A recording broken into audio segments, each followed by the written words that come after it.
Hello friends, welcome to my channel. देखिए, इस time terrace पर बहुत सारा काम है क्योंकि रिपोर्टिंग कर रही हूँ ऑलमोस्ट प्लांट की।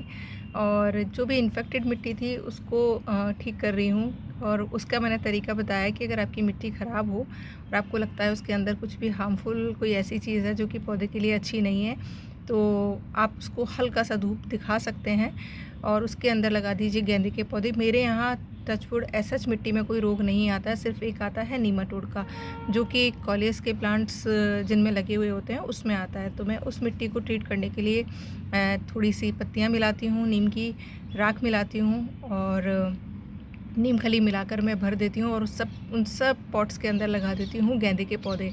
तो देखिए, मैंने एक कंटेनर में से मेरे जितनी मिट्टी निकली थी उसमें मैंने उसको 3 पार्ट में डिवाइड कर दिया, 3 ग्रो बैग्स भर दिए और नीचे इसमें पूरे में ग्रीन और ड्राई मटेरियल भरा हुआ था, जिसमें सूखी पत्तियां थी और गार्डन वेस्ट था गीला। और देखिए, सब में मैंने गेंदे के पौधे लगा दिए हैं, साथ साथ और भी पौधे लगा दिए हैं क्योंकि गेंदा जो है नीमाटोड को ख़त्म कर देगा और बाकी के जो प्लांट्स हैं वो मतलब सही हालत में ग्रो करते रहेंगे।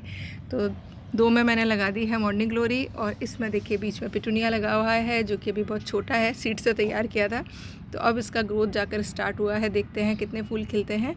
और लगातार आपके क्वेश्चंस जो आते हैं, देखिए अभी रिप्लाई जितना मुझे दिख जाता है फ़ोन खोलते ही मैं रिप्लाई कर देती हूँ, बट कई स्किप भी हो जाते हैं, मुझे पता नहीं चलता है क्योंकि काम बहुत ज़्यादा है टेरेस पर और फिर बाकी का काम। तो कोशिश करती हूँ दे सकूँ। तो कल एक सवाल था कि मैम नीम खली क्या अभी भी डाल सकते हैं, सॉरी सरसों खली जो आती है उसको हम अभी भी डाल सकते हैं क्या, क्योंकि उसको बेसिकली हम लोग सर्दियों का फूड बोलते हैं कि पौधों में डालते हैं सर्दियों में तो सही रहता है, क्योंकि देखिए उसकी तासीर गर्म होती है।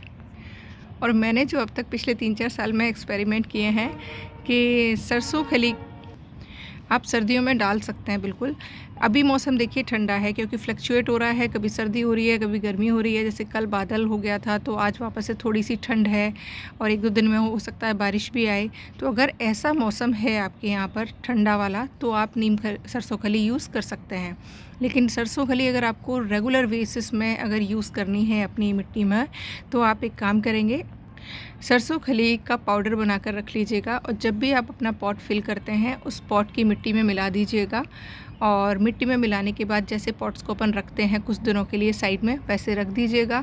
और रखने के बाद जो भी हीट होगी उसकी वो तो देखिए उड़ जाएगी और जो उसके अंदर न्यूट्रिशियस तत्व हैं, जो भी पोषक तत्व हैं, वो सारे के सारे मिट्टी के अंदर मिल जाएंगे।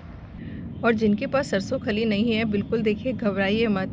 मैं इतने सारे तरीके आपके साथ शेयर कर रही हूँ जिसमें आपको कुछ भी खरीदने की ज़रूरत नहीं है। जो हमारे पास अवेलेबल है उसी से हम अपने पौधों का बहुत अच्छा भोजन बना सकते हैं और पौधों पर बम्पर जिसको कहते हैं ना फ्लावरिंग, फ्रूटिंग और सब्जियाँ ले सकते हैं। बट हाँ, थोड़ी सी मेहनत करनी पड़ती है मिट्टी बनाने में। एक बार आपने मिट्टी बना ली, मिट्टी को जीवित कर लिया तो मिरेकल्स होने ही होने हैं।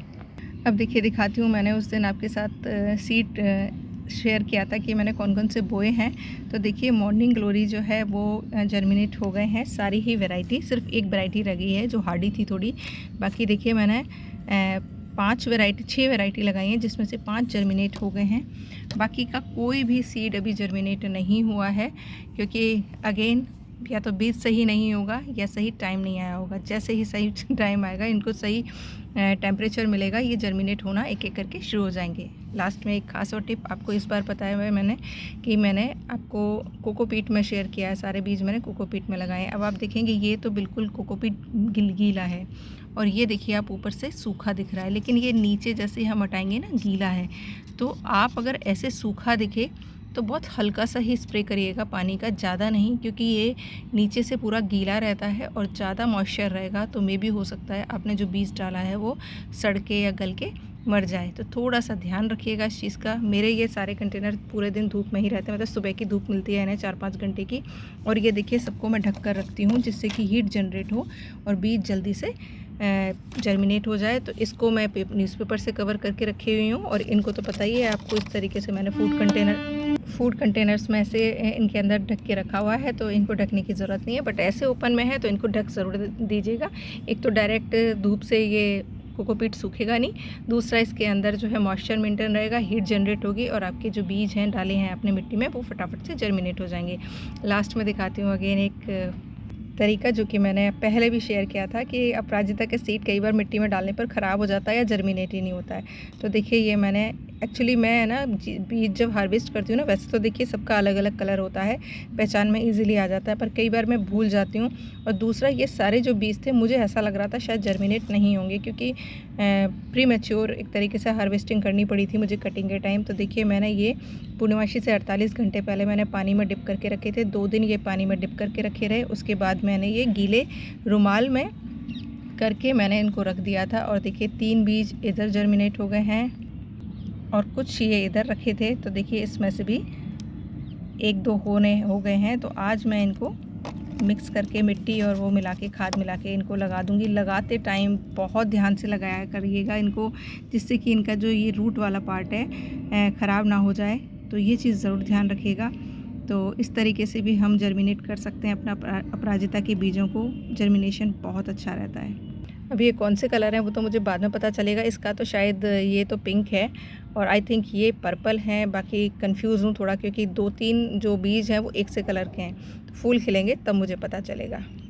तो बस सही समय तैयारी करते रहिएगा, क्योंकि अगेन समय पर बोना घर जाके सोना, ये वाली कहावत चरितार्थ होती है। करते रहिएगा अपने गार्डन में जो भी काम पेंडिंग है, जिससे कि आप समय से फ्री हो जाएं और गर्मियों में अपने सारे पौधों का आनंद ले सकें। Thank you for watching. Like, comment and share करना मत भूलिएगा। Thank you.